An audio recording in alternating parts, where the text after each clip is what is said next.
name is Benoit Chabot. I'm a professor at the Université de Sherbrooke in Quebec in Canada. I worked on RNA splicing and its relevance to human diseases, including aging, viral infection, and as we will discuss shortly, cancer.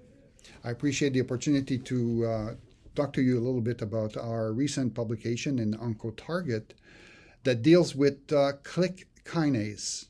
The click kinases, in fact, it's more the inhibitors of click kinases, two compounds that we've identified as being capable of inhibiting click kinases and possibly other related kinases as well.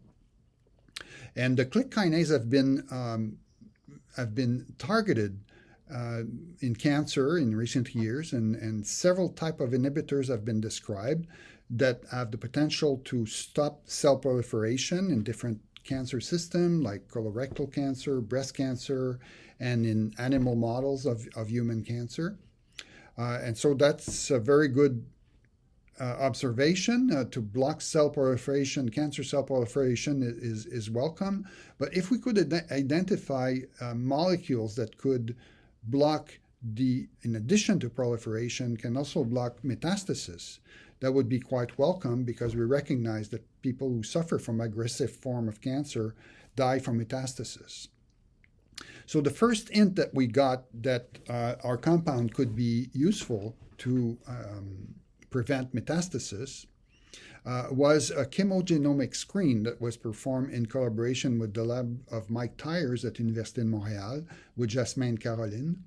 So this chemogenomic screen indicated that the function of microtubule was affected by the compounds when treating cancer cells. Now, microtubules are important for cell division, for cell growth, but they're also been described recently as being important for metastasis. And this is probably because the microtubules are involved in cell architecture, and reconfiguring the cell architecture is a process that must be occurring during metastasis. So that's an interesting observation, and that could be useful for treating cancer patients. The second hint that we got came from the analysis of the transcriptome, and I mean by this the gene expression as well as alternative splicing. And we could see in this analysis that the alternative splicing and expression of microtubule component was affected, which was nicely confirming the information that we obtained from the chemogenomic screen. What we also observed, in addition to microtubule, was a lot of other processes that were relevant to metastasis as being affected by the compounds. And one of them was the epithelial-mesenchymal transition, or EMT, which is crucial for metastasis. And we could see components involved in the MYC targets, for example, or TGF-beta signaling, both in terms of expression and splicing, as being affected by our compounds. And we could confirm, in collaboration with Martin Sauvageau and Sophie at the IRCM in Montreal, we could confirm the impact that these compounds had on EMT in a model system. Finally, we also noted the considerable impact in the expression and splicing of the antiviral immune response of genes involved in that pathway.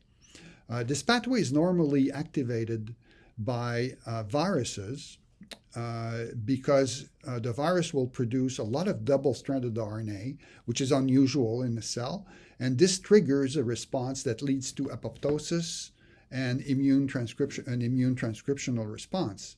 In our case, because the click are involved in splicing, these inhibitors, by blocking some aspect of the splicing mechanism, lead to the accumulation, we think, of doubles of intron, of unspliced transcript, and that can produce double-stranded RNA. When splicing is affected, this is one consequence of the impact of blocking splicing.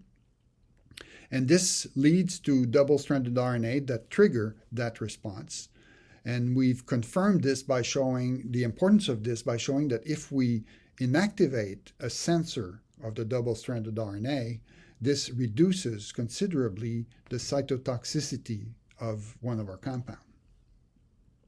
So we're very excited about these compounds. They're cytotoxic for many types of cells. They block proliferation, and they seem to be affecting pathways that are involved in metastasis. Of course, the next step will be to test these molecules in mouse, in allograft models, for example. Hopefully, this will be done. We will take this direction shortly. So I want to end by thanking you for your attention. I want to also thank my team here at Université de Sherbrooke, particularly Lulzim Skreta, Aurélie Delannoy, and Joanne Toutan, who carried out these interesting studies. Thank you.